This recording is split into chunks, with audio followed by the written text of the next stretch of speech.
नमस्कार friends, Marathi serial ॲक्टमध्ये मी तुम्हा सर्वांचं स्वागत करते। तुझेच मी गीत गाता आहे या मालिकेच्या महा एपिसोडमध्ये आपण आज पाहणार आहोत। इकडे मोनिका आणि इलू बाहेर असतात आणि स्वराजने गायला सुरुवात केलेली असते, कारण पियूने सुद्धा रिक्वेस्ट केलेली असते स्वराज तू गा।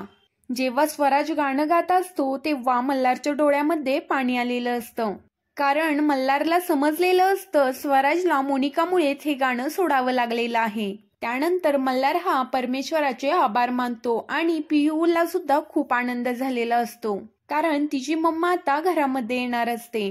त्यानंतर आपल्याला पाहायला मिळतं मल्हार हा स्वराजला जवळ घेतो आणि त्याच्या डोक्यावरून मायेने हात फिरवतो। इकडे मोनिका आणि इलू बोलत असतात आणि इलू मोनिकाला म्हणत असते, बघ मोनिका, तू लूजर आहेस, लूजर, तू पुन्हा एकदा हरली आहेस आणि त्या छोट्याशा मुलाने तुला पुन्हा एकदा हरवलेलं आहे। इलू मोनिकावरती हसत असते, त्यावर मोनिका म्हणते, आज तुला मी लूजर वाटते ना? बरोबर आहे। आणि इलू ही मोनिकावरती तोंड सूक घेत असते। त्यावर इलू मोनिकाला म्हणत असते, तू कधीच जिंकू शकत नाही, मी तुला मागच सांगितलं होतं आणि ते तू ऐकलं असतं तर आज ही वेळच तुझ्यावरती आली नसती।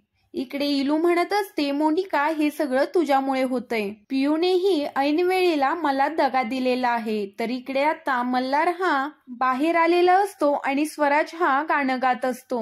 मल्हार हा मोनिकाकडे येतो आणि म्हणतो, बघितलंस का, स्वराज हा गाणं गातोय, कसं वाटतंय तुला? वाईट वाटत असेल ना तुला? आणि इलू ही मल्हारकडे पाहत असते। आणि एक गोष्ट लक्षात ठेवायची मोनिका, तुला जर निघून जायचं असतं ना तर तू केव्हाच गेली असतीस। तुला बघायचं होतं स्वराज गाणं गात आहे की नाही, पण एक गोष्ट लक्षात ठेवायची आहे की यापुढे घरातल्या कोणत्याही व्यक्तीला तू कंट्रोल करू शकत नाही, त्याचबरोबर गाण्यापासून तू कोणालाही अडवू शकत नाही। आज मी तुला बाहेर काढलं होतं पण मीच तुला घरामध्ये घेऊन जातोय, असं म्हणून मल्हार हा मोनिकाला हाताला धरून खेचत घरामध्ये घेऊन जात आहे आणि तिला सांगतो की त्या स्वराजमुळेच मी तुला घरात घेऊन चाललो आहे, कारण तुझा आणि माझा संबंध संपलेला आहे। तुझी लायकी काय आहे ते तुला चांगलंच माहित आहे। प्रत्येक वेळेला तू चुका करायच्या आणि मी तुला माफ करायचं, पण यापुढे असं काहीच होणार नाहीये। इलू पाहत असते आणि मोनिकाला घेऊन मल्हार हा घराकडे निघालेला असतो। स्वराज हा गाणं गात असतो आणि मल्हार मोनिकाला घेऊन तिथे आलेला असतो। स्वराज हा मल्हारची माफी मागत असतो आणि मल्हार घरामध्ये आल्यावर सांगत असतो, हे बघ स्वराज, तुला आजपासून कोणी सांगितलं गायचं नाही, तुझ्या कलेपासून तुला लांब ठेवत असेल तरीही तू कोणाचं ऐकायचं नाहीस। कुठलीही गोष्ट तुला कोणी सांगितली तरी ऐकायची नाही, तो अधिकार फक्त तुला आहे आणि मला आहे। मी तुझा गुरु जे आहे ना, गुरु म्हणून तो अधिकार मला आहे, तू घरामध्ये कोणाचंही ऐकायचं नाहीस। त्यावर क्षमा, विजय, आजी सगळेजण तेथे असतात। आता स्वराजने मल्हारला शब्द दिलेला असतो की तू यापुढे कोणाचंही ऐकणार नाही आणि मोनिका मल्हारकडे पाहतच असते। मोनिकाला खूप राग आलेला असतो आणि मोनिका हरलेली असते। तिला वाटलंही नव्हतं स्वराज हा गाणं गाईल, पण मल्हारने ठेवलेल्या भयानक अटीमुळे आणि पिहूनं पण सांगितलेलं होतं माझ्या मम्माला घरात आणायचं असेल तर तुला गाणं गावं लागेल, त्यानंतर स्वराज हा गाणं गायलेलं असतो। आता पियू ही मल्हार आणि मोनिकाकडे पाहत असते आणि तिच्या डोळ्यामध्ये पाणी आलेलं असतं। मल्हार हा ठणकावून सांगत असतो, यापुढे तू स्वराजच्या बाबतीतला कोणताही निर्णय घ्यायचा नाही आणि बाकीच्यांना यावर खूप आनंद झालेला असतो आणि मल्हारला खूप मोठं समाधान वाटत असतं। सीमाजीच्या चेहऱ्यावर आनंद पाहायला मिळतो, म्हणजे यापुढे स्वराजला कोणीही रोखू शकत नाही। मोनिका ही मल्हारकडे पाहत असते आणि तेवढ्यात मल्हार म्हणतो, हे बघ स्वराज, तुझ्या मोनिका काकूला मी घरामध्ये आणलेलं आहे आणि यापुढे मी सांगेल तेच होणार आहे। मल्हार सांगतो, क्षमा वहिनी, स्वराजला घेऊन रूम मध्ये जा। आणि आता सर्वजण आपापल्या रूम मध्ये जातात। मोनिका ही आता खूप चिडचिड करत असते आणि सगळेजण निघून गेलेले असतात आणि तिथे फक्त पियू राहिलेली असते।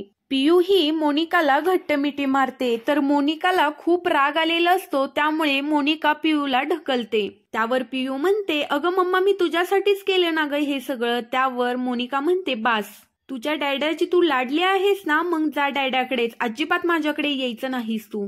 आणि मोनिका पियूला ढकलते आणि तिथून निघून जायला सांगते आणि मोनिका ही तिथून निघून जाते। इलू ही मोनिकाच्या मागे निघून जाते आणि पिहू मात्र तिथे एकटीच थांबलेली असते.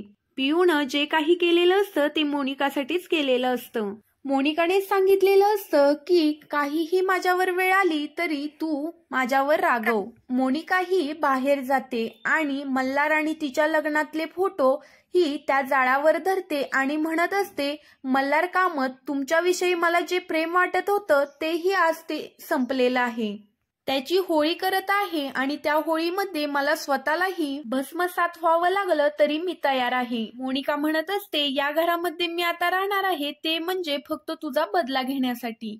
आता मोनिकाही त्याचे सगळे फोटो हे जाळून टाकते. तर आता इकडे आपल्याला पाहायला मिळतं निरंजन मामा तिथे उभे असतात आणि तिथे एक व्यक्ती येते आणि म्हणते, निरंजन यांचं घर येतेच आहे ना हो. त्यावर तो म्हणत असतो, किती उशीर झालं तुमचा पत्ता शोधतोय, किती आता आहे हो तुमचं घर. तुमच्या घरी फ्रीज ऑर्डर केला होता तो द्यायचा होता. त्यावर निरंजन मामा म्हणतात, आमच्या घरी मी फ्रीजच ऑर्डर केलेला नाहीये. तेव्हा ती व्यक्ती म्हणते, हे बघा बिल 15,000 रुपयाचं, द्या बरं बिल मला 15,000 रुपये, हा घ्या फ्रीज. त्यावर निरंजन मामा म्हणतात, मी केलेलंच नाही. तेवढ्यात श्यामला मागून येते आणि ती म्हणते, हो मीच केलेला आहे फ्रीज ऑर्डर आणि हे घ्या पैसे आणि त्या बाजूनं घरामध्ये घेऊन या. त्यावर मामा म्हणतोय, काय चाललंय हे आणि कुठून पैसे आणले तू. त्यावर मामी म्हणते, मुंबईला गेले होते आणि किडनी विकून हा फ्रीज घेतलेला आहे. मामाला त्यावर धक्का बसतो आणि मामाला कळालेलं असतं श्यामला मामीने नक्कीच काहीतरी कांड केलेला आहे आणि मामा श्यामला मामीला म्हणत असतो, काय चाललं आहे तुझं हे. आणि प्रतीकला म्हणतो, चल तुझ्या मित्राच्या घरी तुला सोडायचं आहे ना, जाता जाता मी तुला सोडतो. तर इकडे आपल्याला पाहायला मिळतं विजय, सीमा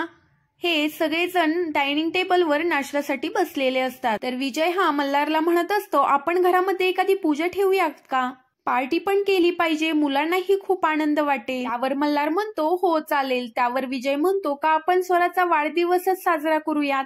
स्वराज म्हणतो, पण वाढदिवस सेलिब्रेट करायला मला बर्थ डेटच माहित नाही. क्षमा म्हणते, असू देत ना, कोणती तरी एक बर्थ डेट घेऊया आणि त्या बर्थ डेटला आपण तुझा वाढदिवस सेलिब्रेट करूयात. सुरुवातीला स्वराजला बर्थडे म्हणल्यावर कळत नाही. स्वराज म्हणतो बर्थडे आणि सगळेजण हसत असतात. इकडे क्षमा, विजय आणि मल्हार यांचं चालू असतं की घरामध्ये काहीतरी पार्टी केली पाहिजे. घरातलं वातावरण पूर्णपणे आनंदित झालेलं असतं, पण तिथे इलू डायनिंग टेबलवरती बसलेली असते. तिला या गोष्टीचा खूप राग येत असतो. इकडे विजय म्हणतो, मल्हार आपण करूयात स्वराजचा बर्थडे. त्यावर मल्हार म्हणतो, हो चालेल ना. त्यावर आता स्वराज हा खूप आनंदात असतो. पियू ही डायनिंग टेबलवरती नाश्ता करण्यासाठी आलेली असते, तर क्षमा ही स्वराजची समजूत घालत असते. पिहू आल्याबरोबर म्हणते, गुड मॉर्निंग डॅडा. स्वराजला पण ती म्हणत असते, थँक्यू. त्यावर स्वराज म्हणतो, सॉरी पिहू, माझ्यामुळे तुला काल खूप रडावं लागलं. त्यावर पिहू म्हणते, अरे मीच तुला थँक्यू म्हणते, कारण तुझ्यामुळं माझ्या मम्माचं आणि डॅडाचं पॅचअप झालं. स्वराज आता म्हणत असतो, पिहू मी तुला शिरा भरू. त्यावर आता स्वराज हा पिहूला प्रेमाने शिरा भरवत असतो. दोघेही खूप आनंदात असतात आणि इलूला ह्या गोष्टीचा खूप राग येत असतो. त्यावर मल्हार म्हणत असतो, पिहू याआधी विजय दादाला ह्याने भरवलं होतं तर सगळं त्याच्या अंगावरती सांडलं होतं, पण तुझ्या अंगावरती काहीही सांडलं नाही बरं का स्वराजने. त्यावर आता इलू इकडे ती मोनिकाला म्हणत असते, तू अशीच बसून राहा, तू शांत राहा, तुला काहीच पडलेलं नाहीये. तुझी लेक तिकडे स्वराजच्या हातून शिरा खात आहे. तेव्हा मोनिका म्हणते, ते होणारच होतं ना, कारण ती तिच्या डॅडाची लाडकी झाली आहे ना. त्यावर इलू म्हणत असते, हो तिने आता पार्टी चेंज केली आहे ना, आता ती त्या पार्टीमध्ये गेलेली आहे. त्यावर मोनिका म्हणू लागते, मला माहित आहे ना त्यासाठी काय करायचं आहे ते, त्यासाठी मी उपाशी राहायची काहीच गरज नाहीये. मला जे करायचं आहे ते मी करणार आहे आणि शांतपणे करणार आहे, पण खाऊन पिऊन करणार आहे. इकडे मोनिकाने ठरवलेलं असतं काहीही झालं तरी.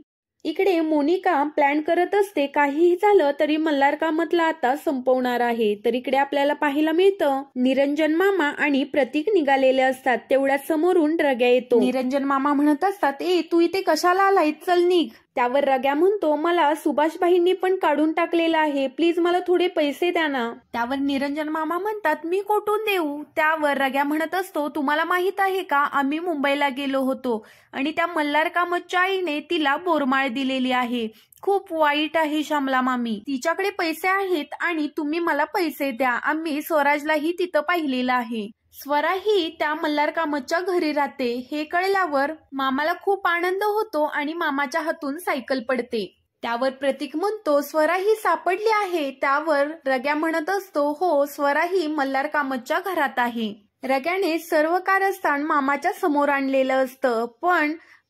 पण स्वरा ही मल्हार कामतच्या घरात आहे हे ऐकून मामाला खूप आनंद झालेला असतो. मामाची सायकल ही रग्याच्या पायावर पडते आणि मामा म्हणतो खरंच देवाच्या कृपेने खूप चांगलं झालेलं आहे आणि तो प्रतीकला जवळ घेतो.